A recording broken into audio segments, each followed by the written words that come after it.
Subscribe to our channel by clicking the subscribe button. Click the bell button and enjoy the latest uploads from our channel. Student, अब इस chapter की हम first exercise पर चलते हैं। तो first exercise में अब तक हमने स्टेटमेंट के बारे में जो पढ़ाई कि स्टेटमेंट कैसे फॉर्म होता है, स्टेटमेंट क्या होता है, इन पर बेस्ड क्वेश्चन कर। So the first question is which of the following sentences are state. इनमें से कौन से सेंटेंसेस जो हैं वो स्टेटमेंट को फॉर्म करेंगे और कौन से नहीं करेंगे। तो हमें बताना है, यहाँ पे कुछ सेंटेंसेस दिए हुए, साथ ही हमें क्या देना है, उसका रीजन भी देना है, क्योंकि हमसे कहा गया है give reasons for your answer, अपने आंसर के लिए रीजन भी दें। See the first sentence. First sentences में है there are 35 days in a month, एक मंथ में 35 डेज होते हैं। तो सिंस स्टूडेंट ये वाला जो सेंटेंस है ये बिल्कुल फॉल्स है। क्यों फॉल्स है? क्योंकि हम जानते हैं कि मैक्सिमम जो अगर डेज हो सकते हैं किसी मंथ में वो 31 डेज हो सकते, 35 डेज कभी नहीं। तो ये क्या है? एब्सोल्युटली फॉल्स है। तो एब्सोल्युटली फॉल्स है, तो इसकी वजह से क्या होगा, ये सेंटेंसेस एक स्टेटमेंट को फॉर्म करेगा।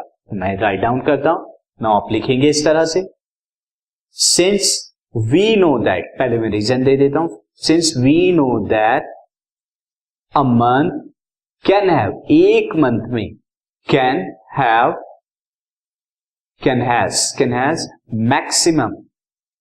मैक्सिमम 31 डेज हो सकते।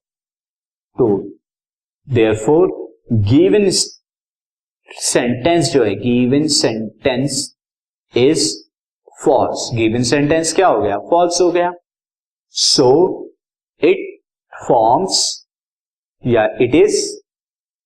Forms a statement. ये एक स्टेटमेंट को फॉर्म कर रहा है क्योंकि एब्सोल्युटली फॉल्स है। अब सेकंड वाले को देखते हैं हम। सेकंड में हमसे क्या कहा गया है? Mathematics is difficult. मैथमेटिक्स क्या है? Difficult. But student mathematics difficult है, ये क्या है? कंप्लीटली ना तो इसे ट्रू कहा जा सकता है ना फॉल्स कहा जा सकता, क्योंकि ये पर्सन टू पर्सन वेरी करेगा। किसी के लिए मैथमेटिक्स डिफिकल्ट होगा, किसी के लिए क्या होगा? इजी होगा। तो इसे एब्सोल्युटली ट्रू या फॉल्स नहीं कहा जा सकता। Therefore it is not a statement. तो मैं इसे लिख देता हूं, since this sentence vary person to person vary करेगा। फॉर सम मैथमेटिक्स यानी मैथ्स जो है is easy, mathematics is difficult, और कुछ के लिए क्या होगा? वो इजी होगा। And for others maths is not difficult, उनके लिए क्या होगा? डिफिकल्ट जो है नहीं होगा। सो देयरफॉर ना तो ये कंप्लीटली ट्रू है ना कंप्लीटली फॉल्स है, कुछ भी हो सकता है, ट्रू भी हो सकता है, फॉल्स भी हो सकता है। So this is not a statement, ये स्टेटमेंट जो है नहीं होगा। नाउ अब हम नेक्स्ट सेंटेंस की तरफ चलते हैं। तो नेक्स्ट सेंटेंस हमसे क्या कहा है? नेक्स्ट जो थर्ड वाला सेंटेंस है उसमें मुझसे कहा गया है the sum of 5 and 7 is greater than 10। 5 और 7 का सम क्या होगा? हमेशा 10 से बड़ा होगा, इज ग्रेटर देन 10। तो ये एक स्टेटमेंट है। क्यों स्टेटमेंट है? Since 5 plus 7 is equal to 12 which is greater than 10, greater than 10 है। देयरफॉर दिस सेंटेंस, ये जो सेंटेंस हमें दे रखा है, दिस सेंटेंस इज ट्रू, ये ट्रू है। एंड हेंस दिस फॉर्म से, and hence it forms a statement, ये एक स्टेटमेंट को फॉर्म करेगा। नाउ अब नेक्स्ट सेंटेंस की तरफ चलते हैं। नेक्स्ट सेंटेंस में हमसे क्या क्या है? दैट इज फोर्थ वाला जो सेंटेंस है। फोर्थ वाला सेंटेंस है the square of a number is an even number. किसी भी नंबर का स्क्वायर क्या होगा? एक इवन नंबर। बट स्टूडेंट ये तो हमेशा ट्रू नहीं है। क्यों ट्रू नहीं है? Since square of a number can be even हो सकता है और ऑड भी हो सकता है। जैसे अगर आप देखें 3 का स्क्वायर क्या है? 9 है, जो कि एक ऑड नंबर है, जबकि 4 का स्क्वायर क्या है? 16 है, जो कि एक इवन नंबर है। तो वो डिपेंड करता है कौन से नंबर का आप स्क्वायर कर रहे हो। इवन नंबर का स्क्वायर इवन होता है, ऑड नंबर का स्क्वायर ऑड नंबर। तो यहां हम, जबकि हमें यहां पे क्या किया गया है, ओनली नंबर बताया गया है, स्पेसिफाई नहीं किया गया है वो नंबर इवन है या ऑड है। तो इसका मतलब ये स्टेटमेंट ट्रू भी हो सकता है, फॉल्स भी हो सकता है। ये स्टेटमेंट ना तो कंप्लीटली ट्रू है ना ही कंप्लीटली फॉल्स है। देयरफॉर दिस इज नॉट अ, ये स्टेटमेंट नहीं होगा। अब नेक्स्ट फिफ्थ वाले की तरफ चलते हैं। तो फिफ्थ में जो हमसे कहा गया है, मैं फिफ्थ का स्टेटमेंट रीड कर देता हूं। फिफ्थ का statement statement is sentence the sides of quadrilateral have equal है, कि क्वाड्रिलेटरल की जो साइड होती है वो इक्वल होती है लेंथ के अंदर, ये कहा गया है। This is not completely true और ना ही कंप्लीटली फॉल्स है। Since sides of quadrilateral may be equal हो सकती हैं, मे बी इक्वल, जैसे मैं केस ले लू स्क्वायर का केस,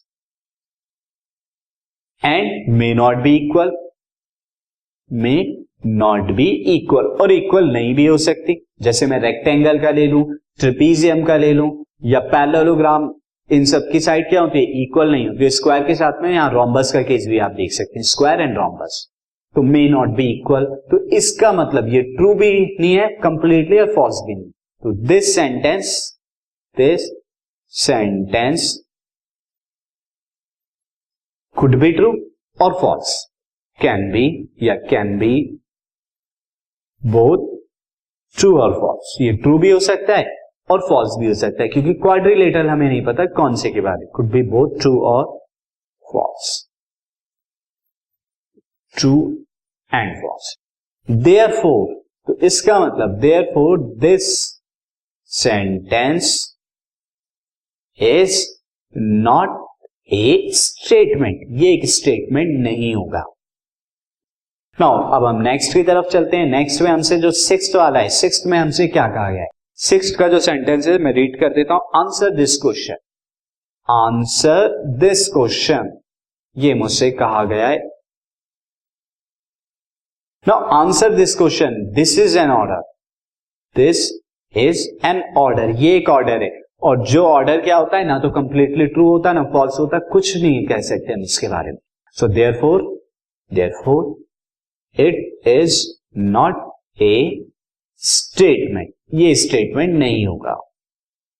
नाउ अगर हम नेक्स्ट की तरफ चलते हैं, हमसे जो नेक्स्ट में कहा गया है, दिस इज द सेवंथ वाले की तरफ चलते हैं। तो सेवंथ में जो है, the product of -1 and 8 is 8, मुझसे कहा गया है कि प्रोडक्ट ऑफ -1 एंड 8 क्या होगा, 8 होगा। But since we know that -1 multiplied by 8 is equal to -8, that is not equal to 8, तो इसका मतलब क्या है, इट इज एब्सोल्युटली फॉल्स। ये क्या है, एब्सोल्युटली फॉल्स है, ये एब्सोल्युटली फॉल्स है।